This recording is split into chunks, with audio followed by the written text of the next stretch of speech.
May start. Good morning, everyone. This is the Boardwalk and Beach Committee.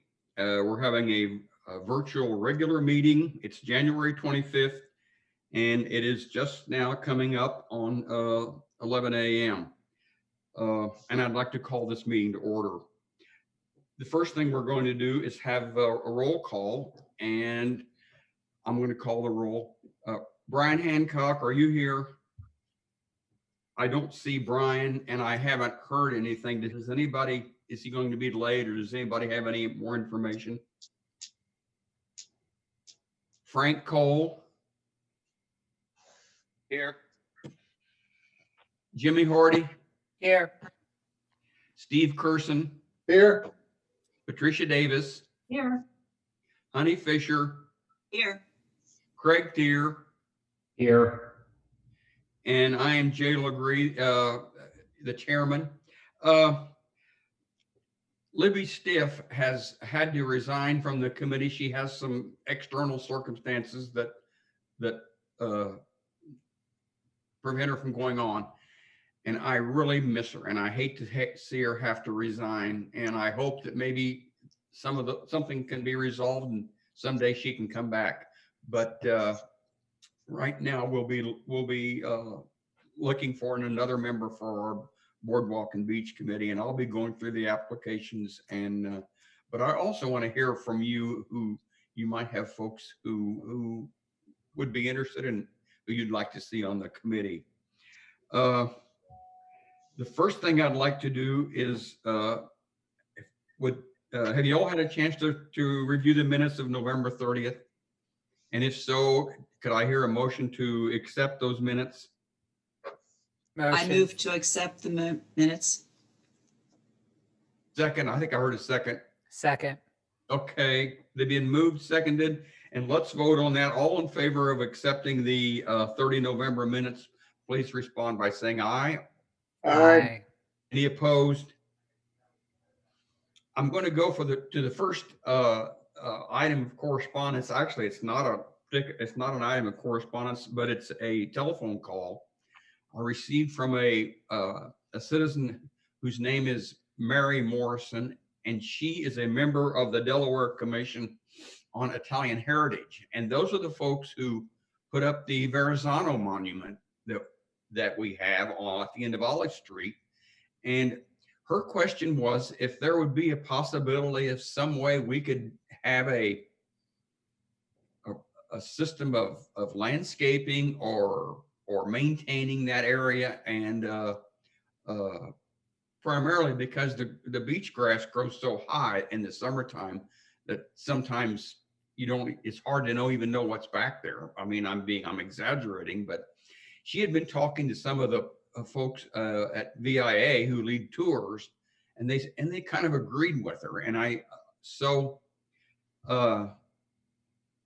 said, yeah, let's talk about that and see what we can do, or what the situation is. As you know, that's beachfront. Those are dunes, and dunes have to be maintained. And the way you maintain dunes is through landscaping from these deep-rooted plants. In our case, we use beach grass. And the Verrazano Monument is really a very important monument. It's one of the most viewed monuments in the state, of course, because it's on the boardwalk. But Verrazano happened to be the first guy the first of the explorers from Europe to explore the coast of the United States. Nobody had done that before. Columbus went down south, Magellan went south, Ponce de Leon went south, Cabot went up north. And anyway, Verrazano was born in the town that's our sister city, Valdegreve, which is a few miles south of Florence, Italian city. And I was stationed for 5 years in Europe when I was in the military. And those towns really they treasure their sister cities. And so anyway, we're the sister city of Greve, where Verrazano was born. So they're concerned, and I too, but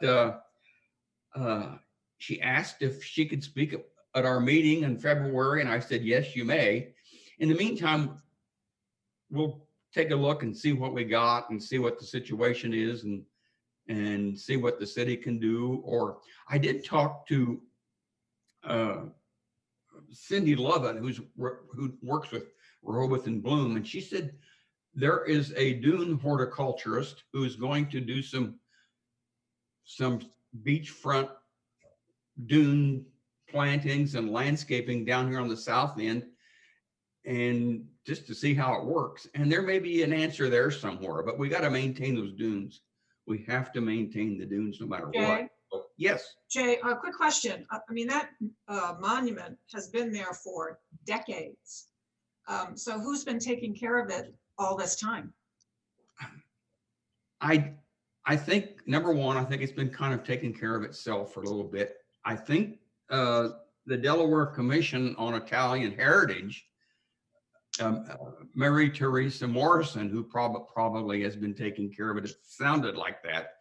But the problem is you can't take care of this like it's your garden. You have to take care of it like it's the dune. And I don't think we've been doing that as well as she would. I don't think that's been happening. So probably we're going to really have to coordinate with Liz Lingo and find out just what we can and cannot do. But I think there's expertise out there, Patricia. Okay, yeah, but I think the way to start is with Liz Lingo, right? Yeah, yes, and that's going to happen. But we're going to talk to her before the next meeting, which is the 22nd of February. Okay. The next item of correspondence that we got leads into our old business, which is to finalize the discussion of our 5G. But we got a letter from Mike Strange, which I've included and was also a public document. And we had the memo from Julie Elias, who was with our CTC consultants, and that was included. And that's also in the public records. And then we had email just yesterday or day before yesterday from Dr. Trejos, and I sent that all to you, and also to Ann to include in the documents of our meeting today. But the mayor would like to have in light of the letter that the city received from Julie Elias, would like to have us make sure that our opinion on best available technology, economically achievable, is solid. Either we change our mind or we go forward with what we have decided in the past. And that's about the only thing left on the design manual that we need to clear up or to finalize. So what I'd like to do, without you folks of all, I'm sure, taking a look at the stream, and you remember the discussion. So there's not a lot more information that I could add or subtract.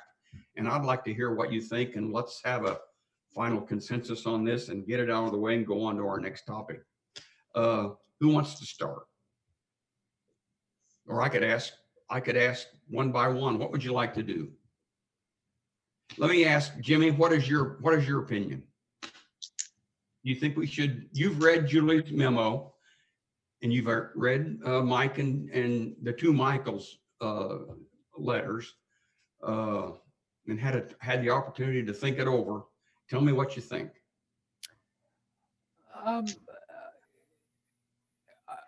I think that we have to look at, my honest opinion is we would have to do what's best for the city of Rehoboth. And I think the way that we've looked at it, the way that we've handled it going forward is the best route. So it's not unsightly on the boardwalk where the placement and everything is. And I think the document that we have going forward is a good start for everything that we want to accomplish in this committee and, put forward to the commissioners. I think with the interference issues that are coming up with some of the medevac helicopters and things like that. Yeah, I think what Dr. Trejos was alluding to. Go ahead. Right. And I think that that's something that is strictly the technology. And if it's going to be a matter between the FAA and the cell companies and everything else, that's out of, that's out of our pay grade, basically. I mean, that's something that none of us, can get involved in. And again, I'm just speaking broadly. I don't know if anybody else in the committee has, an expertise in that. But I think everything that we've done within our scope of this committee, I think it's a good plan to go forward. Unless for some reason the FAA were to, say that they can't turn it on because of the interference and things like that. But I think we have a very good start on everything that we want to do in the realm of our responsibility. Okay, Craig, what are your thoughts on this best available technology? Yeah, so I did have a chance to listen to the couple of meetings, the one from the 10th, and I felt as though Mr. Strange and the doctor brought up some great points. I think the one thing, and at that point I was really leaning towards, what we've done. I think, as Jim has said, I think we've done a great job in terms of the aesthetics of it, right? Really trying to control the aesthetics of it. And up until kind of the very end of that discussion, I was definitely leaning towards what we've done plus Batia. But I felt the attorney brought up a good point, which is if we put Batia in there, I think the right term is, can we manage it, right? Can we effectively manage Batia with the continually changing technologies, and who's going to manage that? I think Mayor Mills said, well, I think it's CTC could manage it. But I think that is a little bit of a consideration. If we can't manage that, right, if we can't effectively manage it, should we be putting it in there? I did, back to, I think, what Mr. Strange said, he did bring up something interesting, right? You do see a few of these around town. I think that the equipment that Verizon is using seems to be more aesthetically pleasing than what AT&T is using. But he did bring up the meters, right? So something I didn't even really think about until I heard that on the committee meeting, and I basically went out and walked around the block, and I'm like, oh yeah, the meters are on every pole. So I found that to be interesting, right? Maybe we don't want them to be putting meters on every pole if there's an alternative to that. So, again, I think there are probably a dozen other things we could bring up from an aesthetics perspective. But I think we have done, a really good job, kind of as Jim was saying, in addressing the aesthetics. If we can't enforce Batia, right, if that's something that can't be managed, then I'm probably inclined to leave it out. And as I was saying, Jay, that was something that came up really at the very end of that discussion. I think one of the committee members kind of asked the attorney what his opinion was. And if I recall correctly, maybe I have it wrong, that was kind of my interpretation of what he was saying. Honey, what are your thoughts? Well, I agree with both the foregoing gentlemen. Dr. Strange and Dr. Trejos made really good points. I think it's very important that we put in there, we want the best available technology. I really think that is important. I would really like to see something put in there that as they upgrade, they remove the old crap that's still hanging around on the poles. I know a lot of that stuff is just dead weight, just interrupting our view shed. As long as they don't put these things on our beautiful, clear boardwalk, I think I'd be good with this. Best available technology is a great place to go. Thank you. Patricia, what are your thoughts? Yeah, I agree. I think the best available technology language would make it stronger, would make the manual stronger. There's no harm in having it in unless, as Craig brought up, well, that was actually brought up in the memo, that this would cost a lot of money for the city. That's a question for the mayor and for the city manager. If it's not going to be expensive, I don't see the harm in having it if it makes I think it makes for stronger language and protects the city a little bit more. So, Frank, what is your thought? What are your thoughts? I agree with the rest of the committee. The one thing that I thought maybe we could have done this past year is is reach out to some of the other towns. It seems like Dewey Beach has been the most aggressive, and they've had some success in beating back some of the demands of the 5G and Verizon. And I would be interested to maybe invite them to a future meeting. You know, Alex Pyres has filed a lawsuit. I have a colleague, Ben Proctor, who's been very vocal about the 5G, and you know, it seems to me their primary objection is the aesthetics and the placement of these things. So I know the mayor is involved in a association of coastal towns, but I think there's strength in numbers, and I would be, even if this see what some of the other towns are doing and where they're at with all this.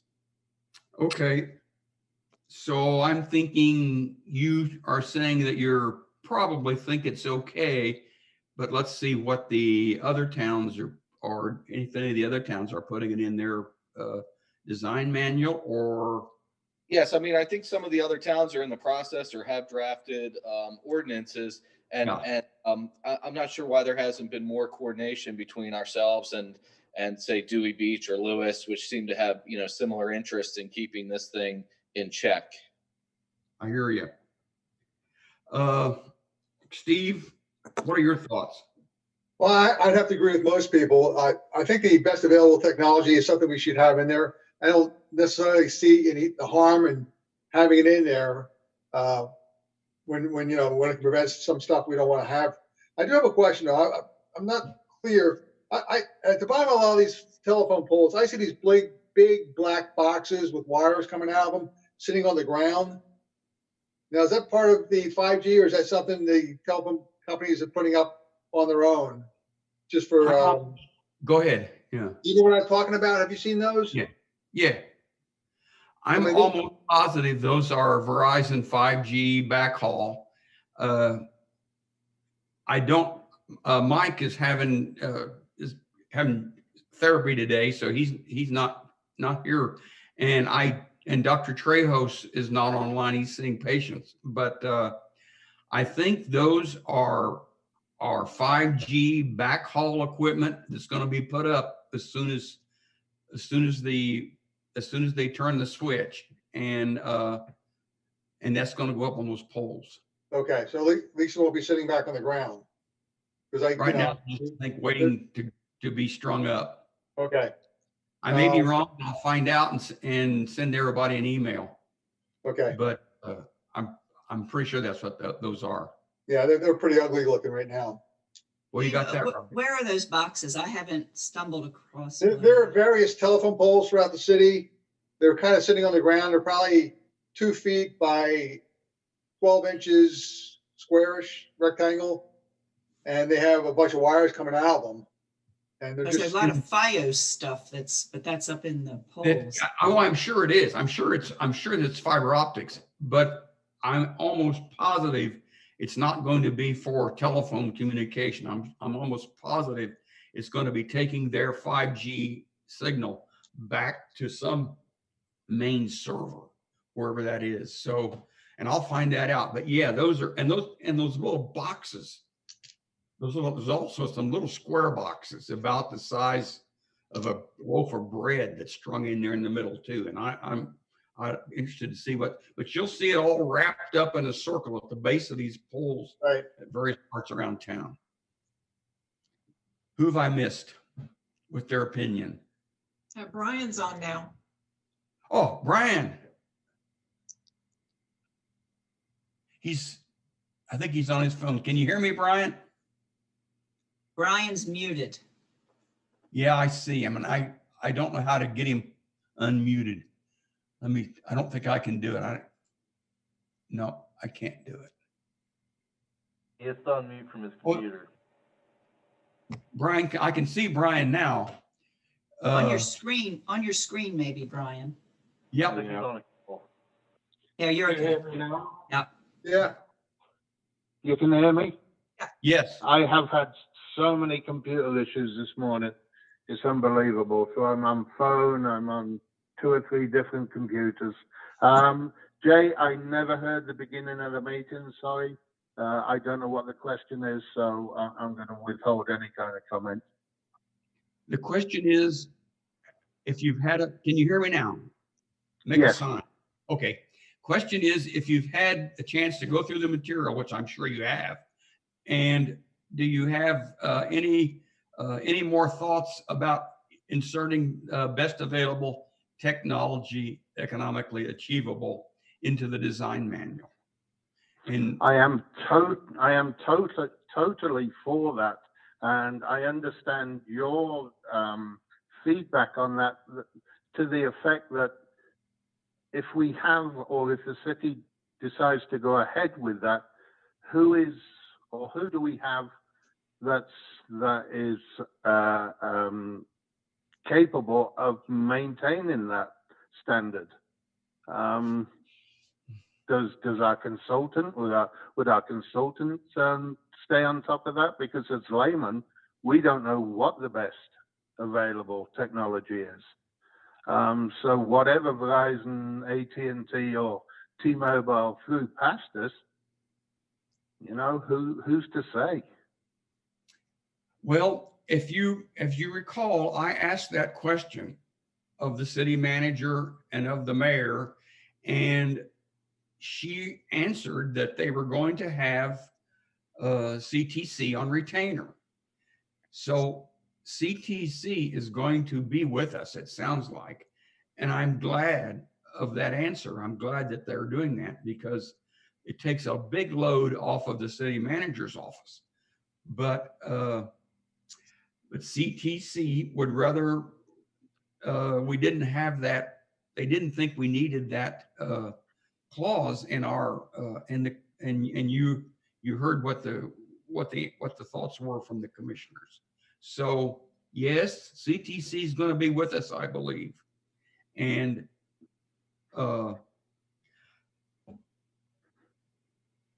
my thoughts would be that we need to appoint an oversight committee of experts who just is a committee that takes a look at what's been going on, and not probably wouldn't get involved other than to be an oversight committee.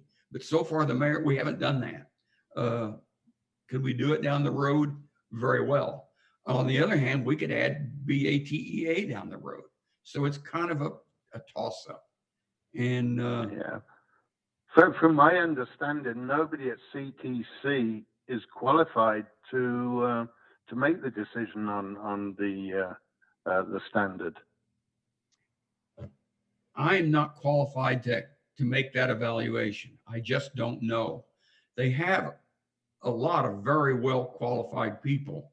I think what Mike and the two Mikes were talking about, yes, were yep. people who were radio frequency engineers, or people who had radio frequency licensure and other types of training that deal specifically with the radio frequencies. And that's above my pay grade. I just not capable of, I went through all the resumes and read every one, and I just can't, commenting on that would be just my guess. I don't know. All I know is what I hear from Dr. Trehouse and Dr. Strange. There is the what harm can it do opinion, and there's also the opinion of why do we need this if we have CTC? So I'm just up in the air, but I don't want to influence. I don't want to try to sway anybody either way. So I guess I'm saying, what do you think? And it sounds like you think we should put it in if we can do it. Yes, yeah, that would be my vote. Go ahead and put it in. Okay. So I've got a yes from Brian, a no harm from Steve. I've got Jimmy's remarks to go forward, and Craig's not if we can't manage it. Honey, yes. Patricia, no harm. Frank, agree, but we got to take a look at other cities around. and see what they're doing. Did I make any mistakes in your opinions? I mean, I'm a definite yes. I think it's a yes. I just want to be able to afford it and make sure we can manage it. I think we can, Okay. but I'll put, okay. Okay, I'm gonna tally all these. Sounds like we have a majority who are thinking yes. Yes. And I will report that back to the mayor that we are on board to try to put that clause in our design manual. Our lawyer will try to decide whether it should also go in the ordinance. We need a definition. So there are some other factors that influence that, but we'll do that. The next item of new business is to I want to make a brief statement about the proposal we received from the county to buy a portion of our outfall, which was 40%, and a portion of our load of our allocated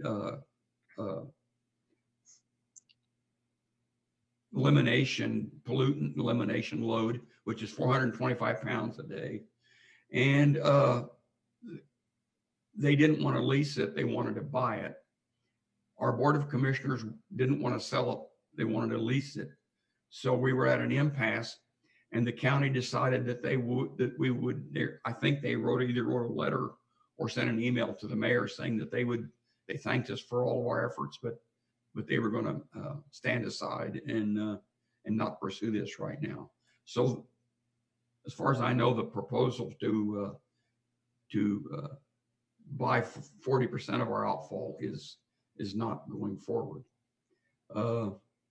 As we all know, that outfall runs under Deauville Beach, and it goes out in front of our beach 6,000 feet and dumps our effluent.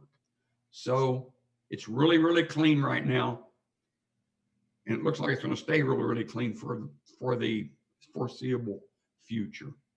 But that whole discussion was on the premise that they could clean up their effluent as clean as we could. So that they're just not interested in leasing it. Any questions before we go on?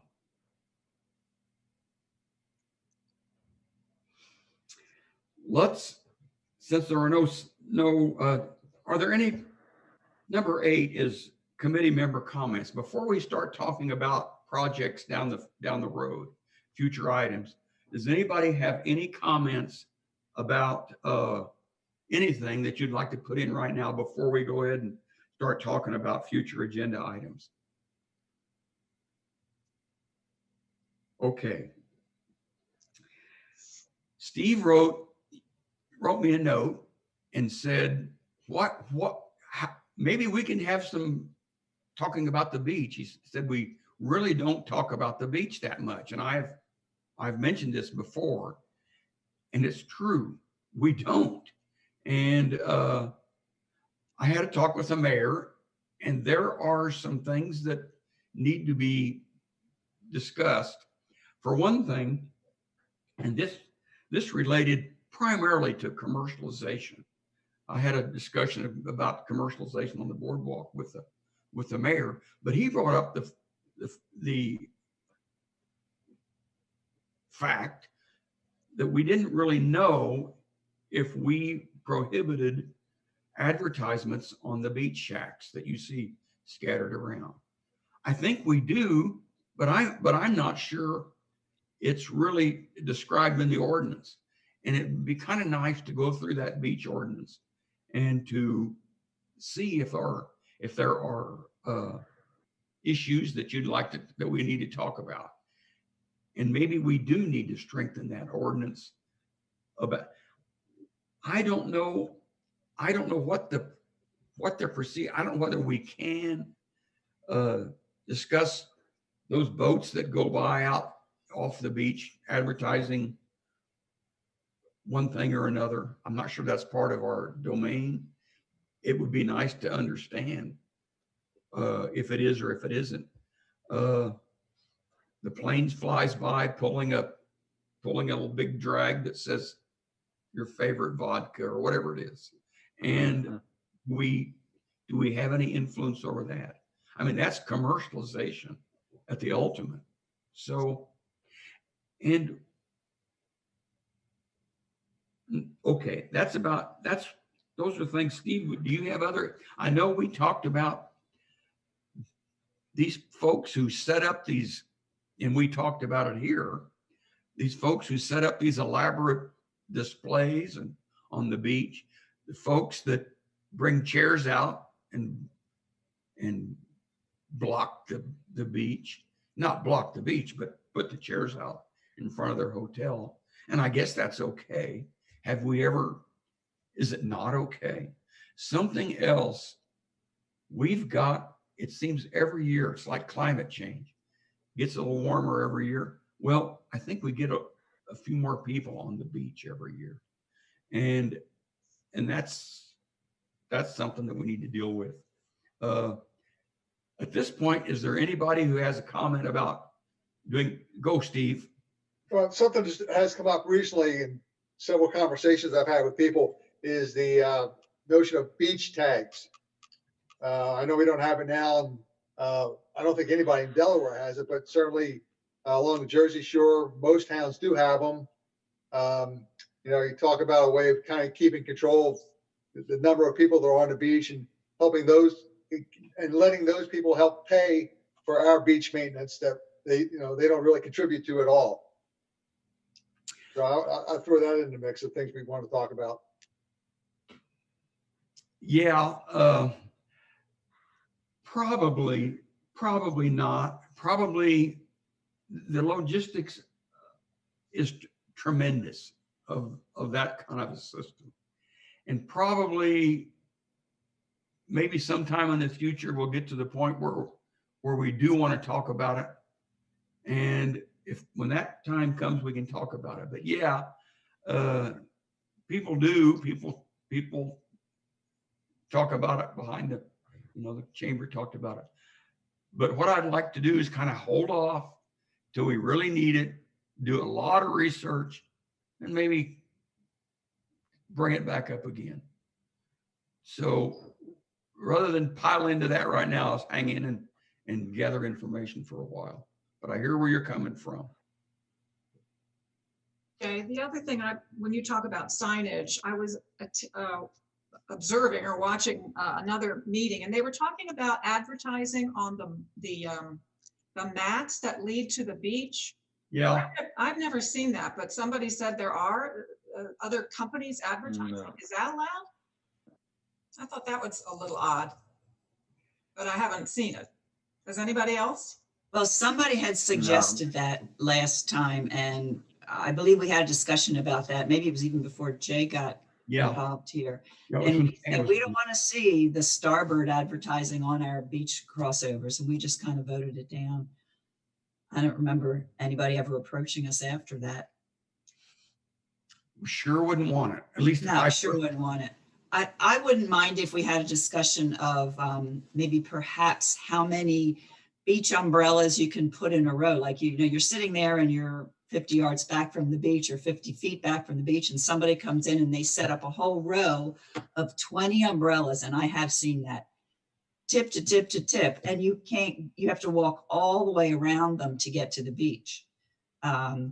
It's been a mess. A lot of people have tried doing it with the tents, and the patrol comes by and tells them to take them down, and that helps that. But people are going to they still do umbrella to umbrella all the way down a row. Can you limit that? I don't know. Also, same vein, Jay, I sent this to you. Yes. I don't know if you can see it. This is the middle sign that's on the Bethany Beach Boardwalk. Yeah. At the entrance ramps to the beach. Yeah. I know we have signs up, but this is pretty clear and distinct as far as not being able to miss it as you walk onto the beach. We have a sign that has 14 other things on there. And one of the things is tents and canopies are not permitted, but there's still a lot of them. And I know the enforcement guys stay pretty busy trying to keep those from popping up. Yeah, that's true. But I cringe every time we put another sign up. I think the signs are just, I hate to use this word, tacky. But I hear what you're saying. And maybe with Chief being able to hire a few more summer folks, we might be able to really go after the tent situation. But it's something that we really need to patrol, and a lot of times they don't get it taken down. And it's something we need to. I think it's also a function of overcrowding, and we need to discuss that. I think we need to discuss that. Jay, go ahead. Go, Brian. Jay, I think Beach Patrol and summer police officers do a fine job of enforcing the requirements on the beach as much as their personnel allow them to. You know, there's many times during the summer you'll only see one police cadet north side, one south side. Yeah. I feel sorry for the chief that the personnel just aren't sufficient to fulfill the requirements. And as Rehoboth gets more and more crowded, and there's no doubt about it, we are getting a lot of tourism up from Ocean City now. A lot of people are coming to Rehoboth instead of going to Ocean City. And I think one of our biggest issues going forward is going to be safety. I watch a lot of stuff from Florida and even Disney World and Disneyland over in California that are the ultimate places of safety for people to go and visit. They're having big issues. People are fighting in the lines and families. And it's terrible. And I can only see that occurring here in Rehoboth in the future. We need more cameras, and we need more, and I'm not saying police presence, but we need more presence of some kind of enforcement on the boardwalk. Definitely. Yeah. I had a run-in. I've had a couple of run-ins. I have a couple of run-ins every year with people, and people's attitude just seems to be terrible nowadays. You know, those are the words used when he talked to us.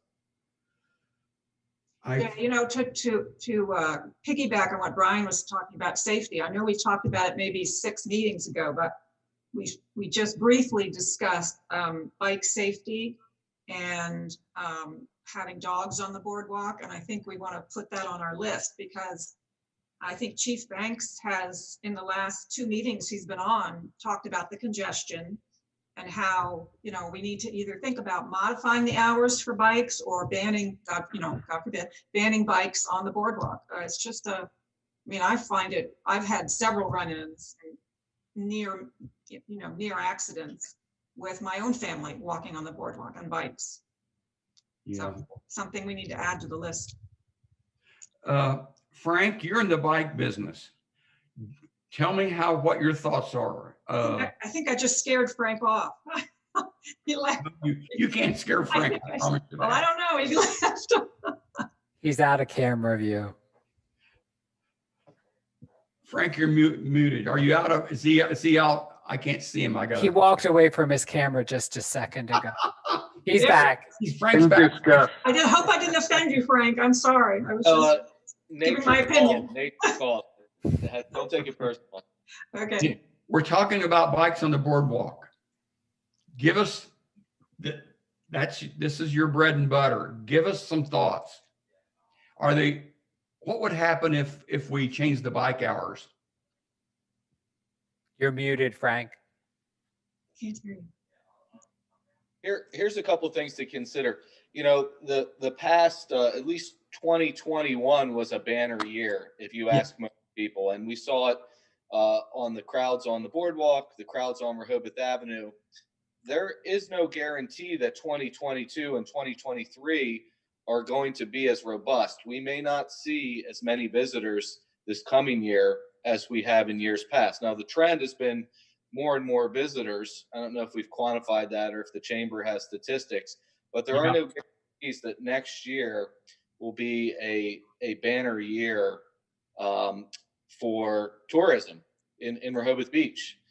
It's somewhat dependent on the weather, but it's also dependent on the national economy, and it's not looking good right now in a lot of. What would your, if let's say we took an hour off the bottom, let's say instead of having bikes go off the boardwalk at a certain time, we took an hour off of that, whereas it put it down to 9, would that affect your business? Oh, it most certainly would. I mean, especially the store that's on the boardwalk next to Rehoboth Toy and Kite. I would add also that there, believe it or not, the bike trails, the Junction and Breakwater Trail, the Gordon's Pond Trail, they've taken some of the bicycle congestion off the boardwalk. In fact, if you go back 20 years ago, the boardwalk was the only game in town. And now, if you're an experienced cyclist, you know better than to ride on the boardwalk at 9 a.m. in the first week of August, because it's going to be hard to negotiate the traffic. So in some ways, I see less bicycle traffic on the boardwalk today than I do in, say, 1998. And that's because more people are interested in riding on the bike trails than they are on the boardwalk. Yeah, I ride the bike every day, and I see a lot of people with rental bikes on Gordon's Pond Trail and also on the Junction Breakwater Trail. Right. A lot of people. Did you have a good year this year with bicycles? Oh yeah, absolutely. Okay. Absolutely. And you may be right. This may be we just might have had a great year this year that might not be repeated. But Chief Banks is telling us that his complaints about bicycles was the highest in his history. But if you go and check the record, he also said there were no accidents and no incidents. That's true. So that's saying something. Now, here's one thing that I will concede, and I think deserves further discussion, is currently the bicycles have to be off the boardwalk on May 15th. It's from May 15th until September 15th. And watching a few of the other discussions involving parking and some of the other ordinances, and this is not a new thing, people have been bringing this up for years.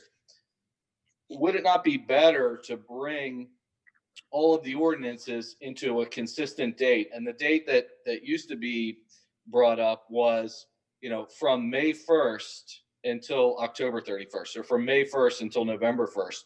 And I think a lot of the complaints, a lot of the concern is we've seen all these special events, especially in the spring and especially in the fall.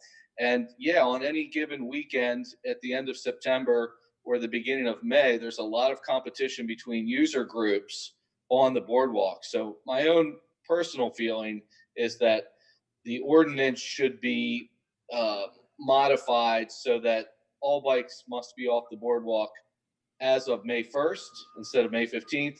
And that ordinance would be in effect for a full 4 months, all the way up until November 1st. And I think that would do a lot. As far as the overall congestion, I think there's things that can be done. In years past, I've thought of kind of an advisory system of putting out an A-frame sign in front of my Wilmington Avenue store, in front of my Virginia Avenue store, that says, a 3 category, is it light traffic, is it medium traffic, or is it heavy traffic? And that would be somewhat easy to do, is to advise people, hey, the boardwalk's too crowded today. You may want to just, go down to Virginia Avenue and proceed north to Gordon's Pond. But I don't think that there's going to be any advantage to rolling back the hours on the boardwalk in the summertime. It's a tradition that's over 50 years old. In fact, I think it goes back to the 1930s or the 1940s. And if there's one thing that people appreciate, it's consistency. Yeah, I think we're going to move the dates. I think we're headed this way from 1 May to 30 September. The Sea Witch is usually the last weekend, and so their dates are variable, but we'd have to go all the way up to say like 20 October or something like that. And I think we decided just to stop at 30 September. So I believe you're going to see a 1 May to 30 September uniform as much as we can. And I may have misspoken. The ordinance is May 15th until September 15th. I think I said it, but yes, to what you're saying, May 1st until October 1st would be, Yeah, 30 weeks on September. the end of the season. I'm So sorry. maybe one modification or a way to balance this is if the boardwalk was open to bikes from May 1st to September 30th, where you would then have an increase in revenue, then we could roll it back to 9 o'clock and you would not lose anything. Perhaps that's something to think about. Well, there is also enforcement and compliance too. And, you know, I always look at different ordinances as far as, well, what's a reasonable person going to conclude? And since the boardwalk has been 10 a.m. for 50 or 60 years, you know, is there going to be pushback from the public? And there was. I think I agree. We can agree to disagree, but I do think there's a safety issue. And I think Chief Banks, perhaps he could speak at the next meeting, Jay, on that topic, if that's something. Yeah, somewhere and the overcrowding, that is something that Chief Banks wants us to talk about. Right. And so we'll be talking about it, but we need to get everybody's input. Brian, did you want to say something? Yeah, just going back to what Frank was saying about an amendment to the ordinance, I'd like to see included to that amendment the issue of electrical bikes on the boardwalk now.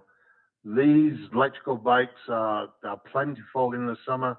They're basically mopeds, small motorbikes, and they travel fast and they're big and they're if you got hit by one of these, it would be like being hit by a vehicle. People are now, I'm seeing it constantly from my unit, driving on the beach on these things. They've got huge beach tires. And I just think that the ordinance needs to take into account this new form of transport.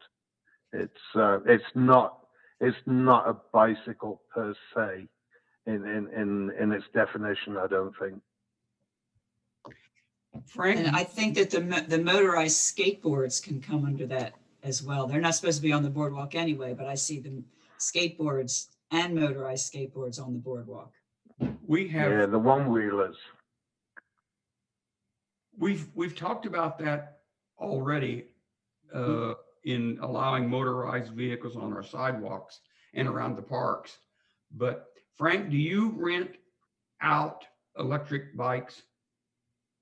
We've dipped our toes into that, Jay. We didn't do it when the pandemic hit because we didn't have enough personnel to give people the instruction that they needed to operate them safely. And we're one of my companies, particularly the shop that I have in Lewis, we do a little bit with electric bikes up there, but we don't do it on the boardwalk. We don't do it at Bob's Bikes. And the main reason is that, and I'll be honest with you, in many cases, the people who want to rent them are the people who should be riding an electric bike the least. In other words, it's people with balance issues, with flexibility issues. They're having trouble riding a regular bike, and they think the answer to their problem is going to be putting a motor between their legs. So for that reason, it's more or less a liability issue. We don't rent them in Rehoboth.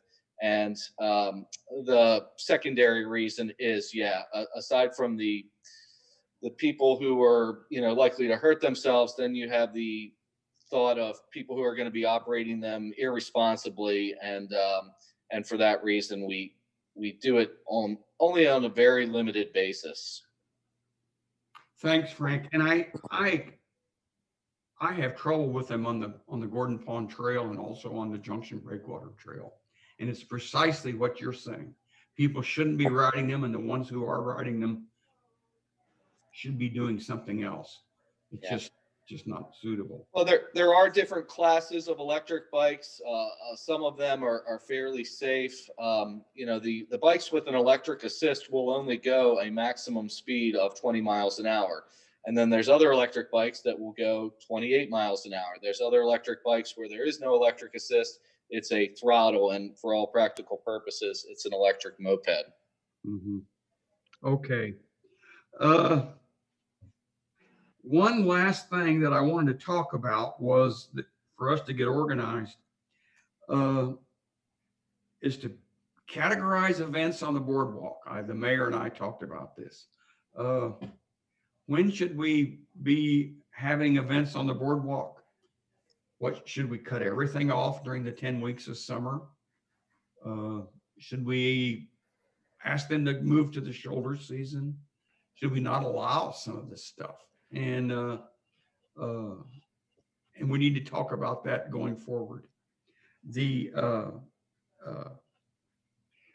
have been road races or running races on the boardwalk, and when that happens, last July there was not a marathon, but a road race on the boardwalk, started on the boardwalk, and they totally blocked off the boardwalk.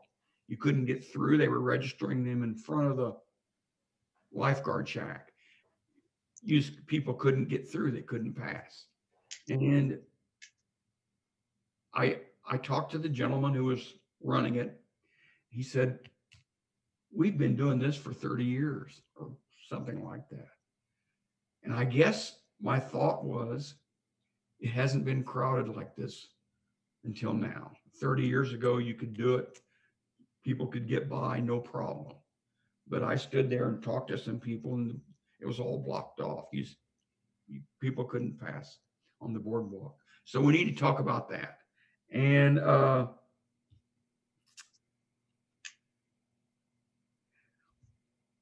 we just need to set up a commercialization protocol. So we start going through these items one by one, and I'll do that. But we need to do it. We just can't let that. On the other hand, things happen, like the Verrazano Monument came up, and we need to deal with that. So we will. The crowding on the boardwalk, we need to deal with that. And another thing the mayor brought up, we allow the sandwich boards in front of the restaurants and establishments in town, but there's no place for these sandwich boards on a crowded boardwalk. But he asked me, do we disallow them? And I said, well, yeah, they can't, but I'm not so sure the ordinance agrees with what I said. So somebody, that'll be me, needs to go back and check and make sure that we do actually disallow sandwich boards on the boardwalk, and we do actually allow them in front of shops on Rehoboth Avenue or on the sidewalks. And I think that's the case, but we just need to, we may very well need to codify that. So that's something I'm going to talk about. Last thing. Sounds like you have your work cut out for you, Jay. Go. Jay? Yeah. Sounds like you have your work cut out for you. I can't hear you, Steve. I said, it sounds like you have your work cut out for you. When Patricia started taking notes and doing the minutes, I said to her, if you'll do it 6 months, we'll find someone else to do it for 6 other months. So in the next couple of weeks, I want someone to volunteer, send me an email and tell me, yes, I'll do the notes for 6 months. I'll do the minutes for 6 months. It's a pretty simple format. On the old Boardwalk and Beach Committee, Stan did the minutes. But darn it, we need to spread the pain. So I'm going to wait for an email from somebody volunteering, and then we'll decide what to do. But I want to publicly thank Patricia for doing the minutes the last 6 months. And I think you even had to do it for more. Thanks. Thank you, Jay. Is there any other, the next meeting date is 22 Feb at 1 p.m. It's at 1 p.m. on the 22nd. 1 p.m. Let me know if you have a problem with that. But unless you do, that's where we're headed. Does anyone have any final comments that needs to be made? Therefore, I am so proud to be able to adjourn this meeting at 11:54 a.m. Meeting's adjourned.